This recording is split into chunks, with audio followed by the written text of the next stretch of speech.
여러분, 입술을 여셔야 됩니다. 내 입술을 열지 못하면 내 마음도 열지 못합니다. 그 입술부터 여실 때 우리가 마음이 열리고 또 하늘의 문을 열 수 있습니다. 오늘 말씀의 제목은 응답받는 믿음을 가져라입니다. 따라해 볼까요? 응답받는 믿음을 가져라. 자, 더 큰 소리로 응답받는 믿음을 가져라. 여러분, 2025년 한 해가 어떤 해가 되기를 원하십니까? 응답받는 구체적인 믿음으로 시작해 보시겠습니다. 마가복음 9장을 보시면 귀신 들린 한 아버지의 이야기가 나옵니다. 그 아들이 귀신으로부터 자유해지기를 이 아버지는 소원했습니다. 그래서 제자들에게 기도를 요청했지만 그 기도가 응답되지가 않습니다. 그러자 그 아버지는 믿음을 잃어버립니다. 그래서 예수님을 만나도 그는 이렇게 말을 합니다.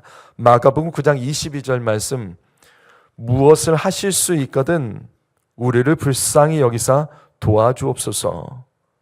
여러분이 이 말씀, 저도 여러 번 반복했던 이 말씀, 여러분 이 말씀에서 특별히 무엇이 보이십니까? 여러분은 이 말씀, 잘하는 이 말씀에서 오늘 이 새벽에는 여러분은 무엇이 보이십니까? 어떤 게 보이시죠? 자, 잘 보세요. 저는 이 말씀에서 우리를 불쌍히 여겨주소서라는 구절이 집중이 됩니다. 귀신 들린 아들을 두는 이 아버지는 주님, 내 아들을 불쌍히 여겨주옵소서라고 말하지 않았습니다.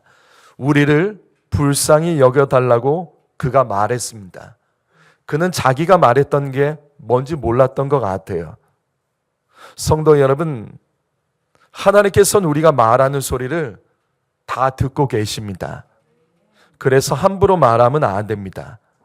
믿음이 없이 비꼬는 말은 버리셔야 됩니다. 마귀가 좋아하는 말은 하면 안 됩니다. 그래서 예수님은 실제로 이 아버지가 말했던 그대로 정확히 들어주셨습니다. 주님은 이 아버지가 말했던 그대로 정확히 들어주셨습니다. 먼저 이 아버지를 불쌍히 여기시며 이 아버지의 문제를 정확히 지적하시며 도와주십니다. 마가복음 9장 23절 말씀 큰 소리를 읽어보시죠. 읽습니다. 시작.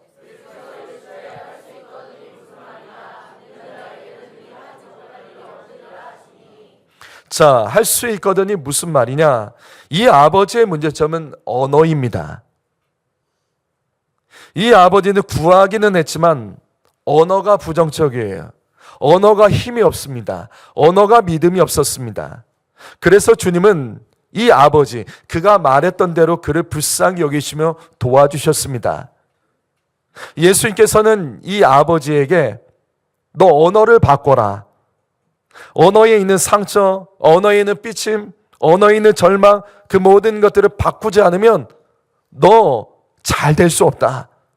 너가 구하는 것 절대로 되지 않는다. 주님은 먼저 그의 언어를 바꾸라고 말씀하십니다. 그러자 이 아버지가 바로 알아들어요. 바로 알아듣고 순종합니다. 마가복음 9장 24절 말씀, 곧 그 아이의 아버지가 소리질러 이르되 내가 믿나이다. 나의 믿음 없는 것을 도와주옵소서 하더라.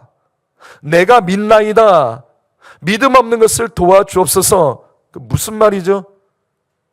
이 아버지는 여태까지 구하기는 했지만 믿음이 없이 구한 거예요. 이 아버지는 입술로는 기도했지만 믿음 없이 기도했던 겁니다. 성도 여러분, 이와 똑같은 분 계십니까? 구하는데 입술에 믿음이 없고, 구하는데 그 입술에 허무한 것이 가득하고, 그 입술에 삐침이 가득하고, 그 입술에 원망이 가득한 상태에서 구하기만 하는 분 계십니까? 먼저 입술을 거룩하게 제거하셔야 돼요. 입술을 거룩하게 만드셔야 돼요. 주님은 우리가 말하는 소리를 다 듣고 계십니다. 그래서 주님은 그대로 해주셨잖아요.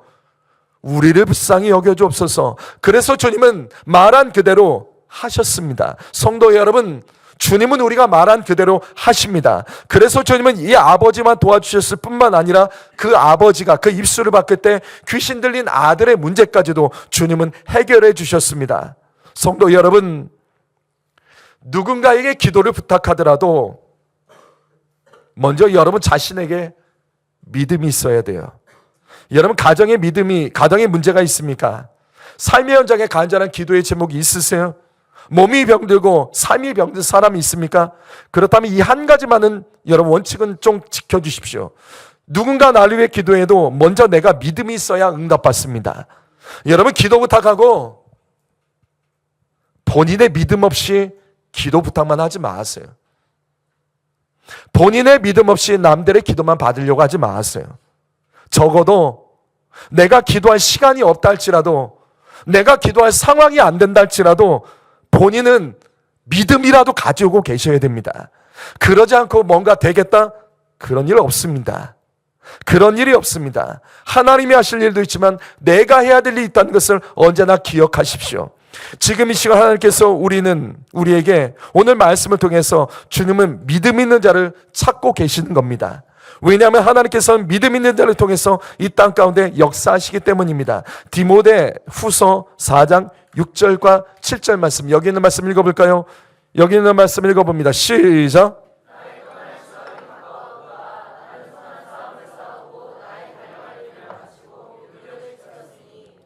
자, 우리는 이 말씀에서 중요한 하나님의 음성을 들어야 되죠.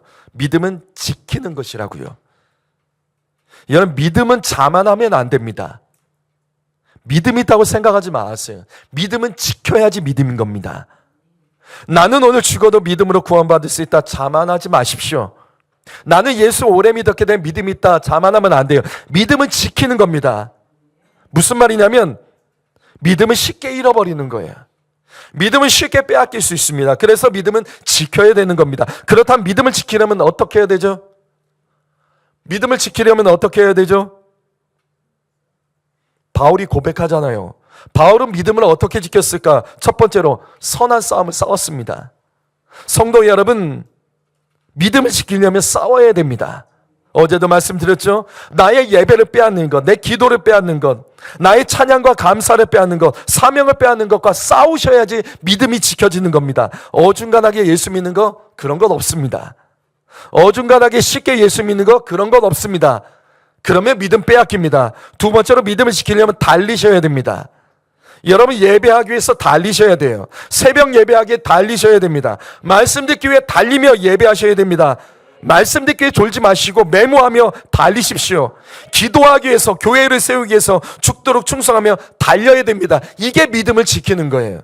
그냥 믿음을 갖는다? 이런 건 없습니다. 순간의 믿음은 있어도 그 믿음은 쉽게 빼앗깁니다. 달리지 않으면, 싸우지 않으면, 달리지 않으면 그 믿음은 빼앗깁니다. 성도 여러분, 2025년도 믿음을 지키기 위해서 여러분 무엇과 지금 싸우기로 결단하고 계십니까? 여러분은 어떻게 달리기로 결단하며 예배하며 올 한 해를 시작하셨습니까? 어중간하게 시작하면 옛년과 똑같아요. 어중간하게 시작하면 작년과 똑같을 거예요. 늘 그러다가 처음에 뭔가 할 것처럼 하다가 뒤에 가면 또 그렇게 되는 거예요. 그 생활을 우리는 계속해서 반복하고 있는 거라고요. 다시요, 믿음을 지키시려면 싸우고 달리셔야 되는 거예요. 그러면 믿음이 지켜지고 마침내 우리는 승리하여 하나님의 뜻을 이루는 인생을 살아갈 수 있습니다. 그렇다면 믿음을 왜 지켜야 되는 것일까? 왜 믿음을 지켜야 되는 것일까? 왜 믿음이 그렇게 중요한 것일까? 오늘 말씀을 통해서 함께 나눌 것입니다. 첫 번째로 믿음은 우리의 삶의 한계를 뛰어넘게 하는 능력입니다. 여기 마가복음 11장 23절 말씀 읽어보시죠. 큰 소리로 읽습니다. 시작.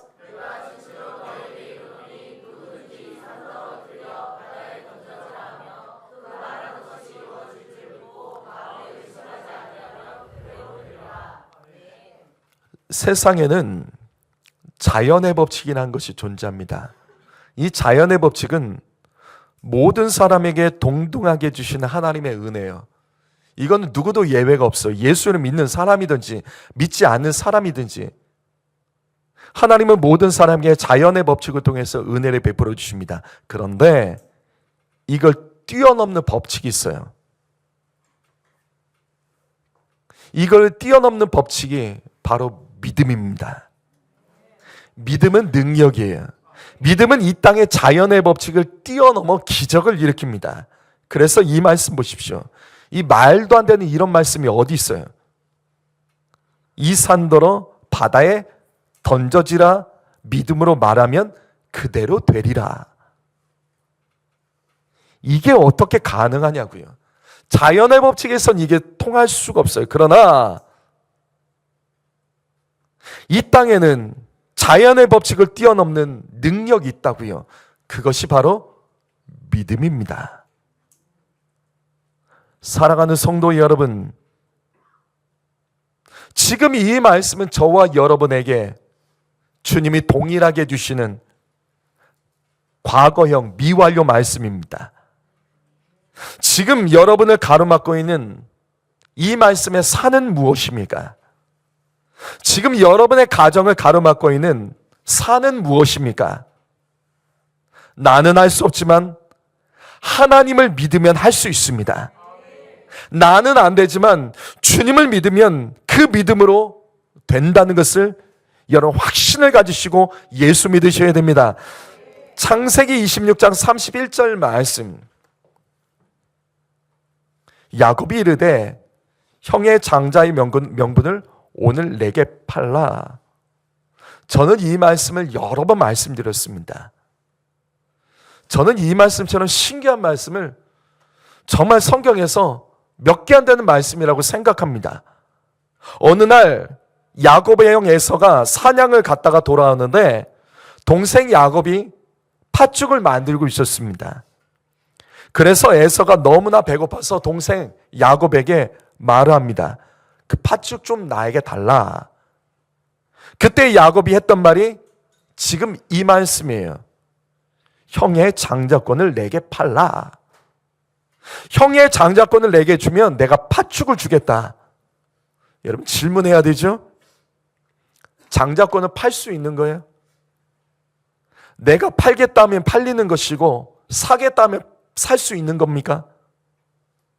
이 장자권은 태어날 때 이미 결정된 거 아니에요? 세상 말로 말하면 팔자 아닙니까? 이 장자권을 사고 팔 수 있냐고요? 당연히 사고 팔 수 없죠. 이게 자연의 법칙입니다.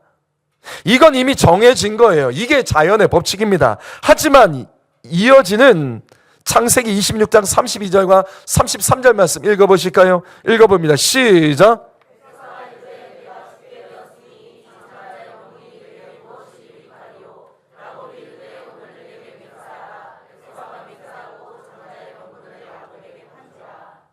결국 에서는 동생 야곱에게 장자권을 팔고 팥죽을 받아 먹었습니다. 다시 반복합니다. 장자권을 사고 팔 수 있는 겁니까? 장자권은 태어날 때 결정된 자연의 법칙 아닙니까? 그런데 그게 아니라고요. 성도 여러분, 야곱은 장자권을 샀고 에서는 장자권을 팔았습니다. 그러면 야곱이 장자권을 갖게 되는 게 맞냐고요? 그게 돼요. 왜? 믿음대로 됩니다. 에서는 장자권을 팔면서 이게 팔리겠어? 자연의 법칙에서 이게 어떻게 팔리겠어? 근데 야곱은 아니에요. 어떻게? 이거 살 수 있다. 이거 사면 내 것이 된다. 그는 믿음이 있었어요. 믿음이 이기는 겁니다. 장난처럼 장자권을 팔았다 할지라도 그것을 산 사람이 장난이 아닌 믿음으로 나는 이것을 샀기 때문에 이것은 내 거야. 믿음대로 되는 거예요. 성도 여러분, 믿음은 초월하는 능력이 있는 겁니다. 믿는 자가 이기는 겁니다. 하나님은 믿는 자의 편을 들어주십니다. 하나님을 믿는 자에게 이 땅의 자연의 법칙으로는 도저히 될 수 없는 아주 놀라운 일들을, 초월적인 놀라운 일들, 한계를 뛰어넘는 놀라운 일들을 행하여 주실 것을 믿습니다. 그런데 우린 두 번째 말씀을 들어야 돼요. 믿음이 있어도 기도하지 않으면 아무 소용없습니다. 여러분, 믿음이 있어도 기도하지 않으면 아무 소용없습니다. 그래서 오늘 말씀 바로 이어지는 말씀이 24절입니다. 24절 말씀 읽어보시죠. 24절 있습니다. 시작.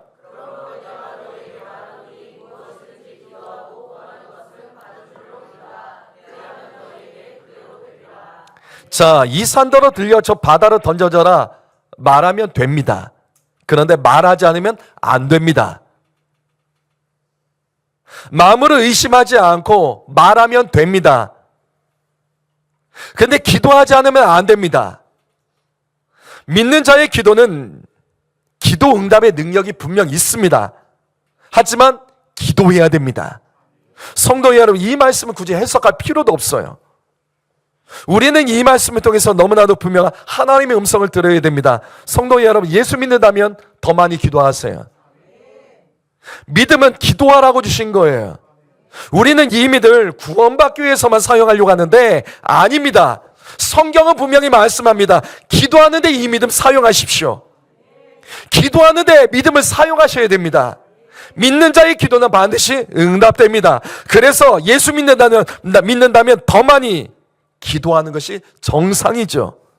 우리가 믿는 예수의 이름은 기도하라고 주신 이름입니다. 그래서 우리는 기도할 때 예수님의 이름으로 기도합니다라고 기도하는 거예요. 믿음은 구원받기 위해서도 필요하지만 아니라고요. 기도하고 응답받기 위해서 절대적으로 필요한 것이 믿음입니다. 그래서 믿음 있는 사람은 기도해야 되는 겁니다. 내가 예수 믿는다 하면서 기도하지 않는 사람은 이거는 믿는 거 아니에요. 이거는 많이 믿는 게 아니에요. 이거 잘못된 거예요. 절대 있을 수가 없어요. 다시요. 우리는 예수를 믿기 때문에 예수의 이름으로 기도하는 겁니다. 예수의 이름은 기도하라고 주신 이름이에요. 얼마나 어리석어요. 예수를 믿는데 기도를 안 한다? 나는 믿음으로 구원받겠다는데 기도를 안 한다? 죽어서만 살려고 하는 거예요? 이 땅에선 살려고 하지 않으세요? 이 땅에서 살려면 기도해야 되죠. 예수 이름을 믿고 구원받아, 죽어서 구원받아 그걸로만 살려고 하시냐고요. 이 땅을 살아가는 동안 우리가 예수 믿는 자로서, 이 땅에서 구원받은 자로서 능력 있게 살려면 기도해야 되는 거죠. 성도 여러분, 2025년도 이 말씀 굳게 붙잡으십시오. 하나님께서 천지를 창조하시는 것을 믿고 그 아들 예수 그리스도를 믿는 사람들은 반드시 기도해야 됩니다. 예수의 이름은 기도하라고 주신 이름인 줄 믿습니다. 기도할 때 이 땅의 자연의 법칙은 깨어지고 능력의 법칙들이 우리의 삶에 이루어질 줄 믿습니다. 그러나 우리는 그 다음 말씀까지도 봐야 되는 거예요. 기도하면 다 되냐? 아니에요.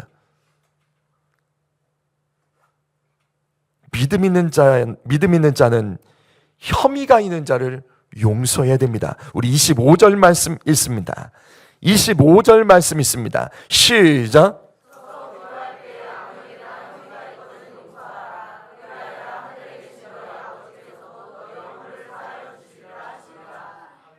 성도 여러분, 믿음이 있으면 이 땅의 자연의 법칙이 깨집니다.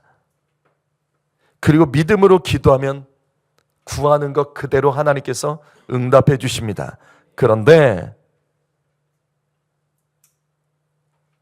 용서하지 않는 자의 기도는 하나님께서 듣지 않으세요.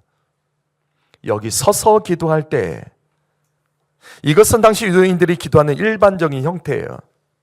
이들은 자신의 몸을 하나님께 올려드린다는 뜻으로 마치 우리가 높은 사람이나 국기에 대해서 경례를 할 때나 뭐 이와 같은 경우 일어서서 존경과 예를 표할 때 하는 것처럼 서서 기도하는 것은 주님을 향한 충성과 복종의 의미가 담겨 있습니다. 그런데 이렇게 기도해도, 믿음을 가지고 이렇게 기도해도 누군가에게 혐의가 있거든 용서하라고 주님은 말씀하십니다. 그럼 자, 해석해보죠. 혐의가 뭐죠? 혐의가 뭐죠? 뭐 수사하는 거예요? 혐의가 뭐죠? 자, 헬라어로 볼까요? 원망입니다. 너 누군가에게 원망할 것이 있으면, 너의 마음이 원망이 있다면, 자, 용서하라는 뭐죠? 용서하라는 뭐죠? 아니요, 용서한다? 헬라어 원어 뜻이 뭘까요? 용서하다가 뭘까요? 여기 이 말씀에서 용서는요, 용납으로 나옵니다. 그냥 버리라라는 거예요. 혐의가 있는 자를 용서하라. 이것은 우리 마음에 원망하는 마음을 버리라는 뜻입니다. 내 안에 원망할 일이 있는 사람도 용납해 주라는 말씀입니다. 그럴 수 있어. 그럴 수 있지. 그래, 저 사람 나에게 그렇게 했는데 그럴 수 있어. 나도 그런 사람이야. 그냥 흘려보내라는 거예요. 그냥 받아주라는 거예요. 이게 용서입니다. 우리가 무엇인데 누구를 용서합니까? 성도 여러분, 절대 교만하시면 안 돼요. 나는 용서를 해야 될 사람이라고 생각하지 마세요. 나는 누군가에게 용서를 받을 사람이란 것을 우리는 왜 모르죠? 많은 사람들이 누군가에게 저 사람이 나의 분명 잘못했는데 나한테 사과를 안 해. 사과 안 하는 이유가 뭔지 아세요? 사실은 많은 사람들이 자기가 사과할 이유를 몰라요. 모르고 살아가는 거예요. 그리고 어느 날 대화하다 보니까 그 사람이 말하는 거예요. 저번에 너가 나에게 이렇게 해서 내가 상처받았어. 그럼 그 사람이 내가 잘못했네. 내가 용서 구할게. 미안해. 그렇게 안 해요. 일반적인 형태는 그렇게 안 해요. 그 사람이 너 그런 거 가지고 너 상처받았다고? 나는 너에게 옛날에 너가 이렇게 한 거 나는 상처받았었어. 난 그때 넘어갔어. 그래서 싸움이 벌어지는 거예요. 성도 여러분, 이 땅에서는 100% 가해자와 100% 피해자는 없습니다. 내가 생각할 때 나는 피해자라고 생각하지만 나는 가해자가 될 때가 있다는 것을 우리는 잘 몰라요. 용서라는 것은 우리가 넓은 마음으로 다른 사람에 대해서 그래, 내가 내려다보며 그래, 너 그렇게 한 거 내가 용서할게. 아니에요. 진정으로 내가 용서하려면 흘려보내세요. 그 사람이 사과하지 않아도 흘려보내세요. 용납하세요. 그냥 버리세요. 그것에 대해서 잊어버리세요. 그렇지 않으면 하나님께서 너희 기도를 들어주지 않는다라고 말씀하시는 겁니다. 성도 여러분, 예수 믿는 사람은 내가 죄인이라는 것을 인정하는 사람들이에요. 맞죠? 예수 믿는 사람은 내 안에 선한 것이 하나도 없다는 것을 인정하는 사람들입니다. 예수 믿는 사람들은 주님의 십자가의 은혜로 죄사함을 거저받았다고 믿는 사람들이에요. 우리 중에 지금 누군가 원망을 품고 있는 성도들이 있습니까? 여러분, 기도의 응답을 원하신다면 이거 버리셔야 됩니다. 원망하는 사람의 기도는 응답되지 않습니다. 상대방이 나에게 용서를 구하지 않아도 여러분, 내가 살기 위해서라도 원망을 흘려보내십시오. 내가 기도 응답 받기 위해서 아무 쓸모도 없는, 정말 내 삶에 아무 쓸모도 없는, 어디다가 쓸모도 하나도 없는, 내 자녀에게 물려주지도 않아야 될, 내 자녀들이 물려받지도 말아야 될 이런 것들은 갖다가 버리십시오. 원망 붙들지 말고 하나님 붙드십시오. 원망 붙들지 말고 하나님 붙들어 사는 겁니다. 또 원망할 일이 있는 사람이 있다면 용납해 주세요. 내가 용납할 때 주님도 용납해 주십니다. 우리는 죄인이라고요. 자신도 죄인이면서 다른 사람의 죄를 용납할 수 없다며 원망을 품고 있는 것은 하나님 보시기에 역겹죠. 역겹죠. 여러분, 누군가를 원망하지 않고 용납해야 되는 그 이유는 다른 것이 아닙니다. 기도의 응답을 받기 위해서는 이것마저도 결단을 하셔야 된다고요. 이건 저의 말이 아니에요. 예수님께서 말씀하시잖아요. 너희가 구하면 응답된다. 이 산을 들어 저 바다로 던져도 너희 말도 안 되는 일을 너희가 구하여도 너 응답된다. 그런데 너의 안에 원망을 품고 이것이 응답되기를 원한다면 그 마음부터 갖다 버려라. 사랑하는 성도 여러분, 무엇보다도 기도의 응답이 있기를 원한다면 오늘 말씀을 지키셔야 돼요. 믿음을 갖고 기도하셔야 됩니다. 믿음은 기도하라고 주신 겁니다. 믿음을 가지고 기도해도 내 안에 선한 마음을 품지 않으면 하나님은 선하게 역사하실 수가 없습니다. 오늘 이 말씀을 기억하며 올 한 해 내가 버려야 될 것은 무엇인지, 내가 정말로 구하기 위해서 나는 어떤 선택을 해야 되는지 여러분 분명하게 결단하세요. 하나님은 하십니다. 하나님 분명히 도와주십니다. 이 시간 다 같이 두 눈을 한번 쉬죠. 함께 기도하시겠습니다.